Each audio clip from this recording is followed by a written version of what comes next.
नमस्कार, मेरा नाम डॉक्टर अनुज केदार है।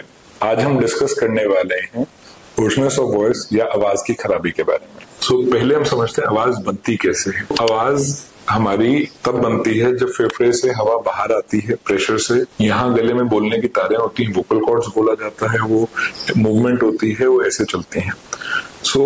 जब प्रेशर से एयर रिलीज होगी और वोकल कॉर्ड्स बंद होंगी तो ये प्रेशर से, हवा के प्रेशर से सेपरेट होंगी, उसके वाइब्रेशन जो होती है उससे आवाज बनती है।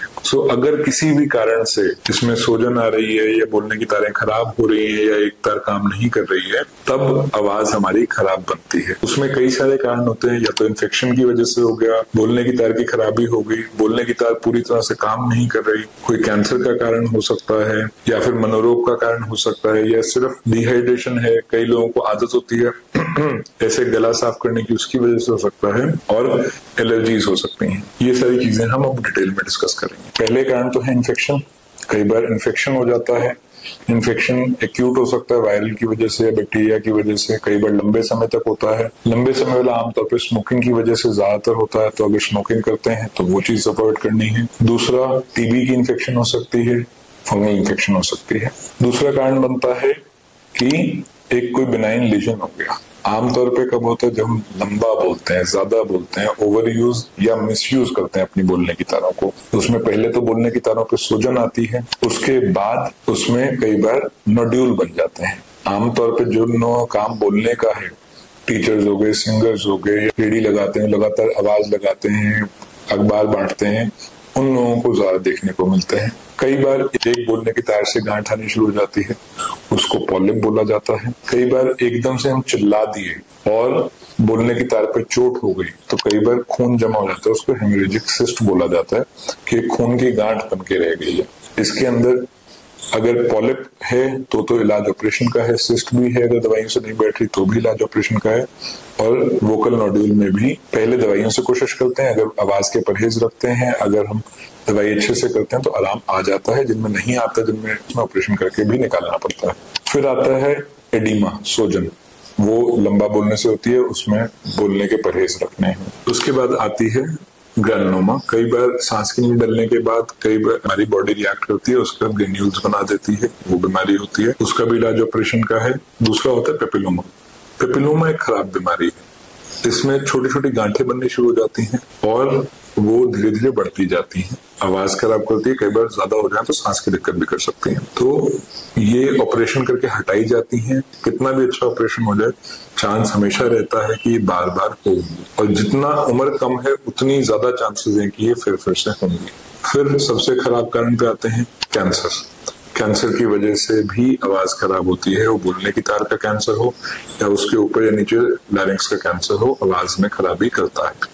कई बार फंक्शनल कारण होता है, फंक्शनल यानी कि साइकोलॉजिकल यानी कि मनोरोग का कारण है कि हम सोच के बैठ जाएं कि आवाज नहीं निकलती, तो आवाज नहीं निकलेगी। उसके बाद कितना भी आप मरीज को बोलने को कह लो, वो नहीं निकलेगी। कई लोग आवाज मॉड्यूलेट करके ज्यादा बोलते हैं, जैसे कि स्ट्रीट वेंडर्स हो गए या आर्टिस्ट हो गए, जिनको आवाज बदल बदल के निकालनी पड़ती है, वो भी लंबे समय में आवाज खराब कर देता है। फिर आते हैं वोकल कॉर्ड के नस के ऊपर। कई बार नस डैमेज होने से बोलने की तारें काम नहीं करती हैं। बोलने की तारें जो चलती हैं उसको एक नस सप्लाई करती है, जिसको रिकरेंट लेंजल नर्व बोलते हैं। एक साइड की बोलने की तार का लकवा बोल लो या नस खराब बोल लो, उसके पीछे एक मेजर कारण ये होता है कि ऑपरेशन के दौरान या तो चोट हो गई, या फिर दूसरा होता है कि भाई कोई लंग्स में बीमारी है। अब होता कि नस दिमाग से निकलती है, गर्दन से होते हुए, छाती से होते हुए घूम के वापस गर्दन में जाती है।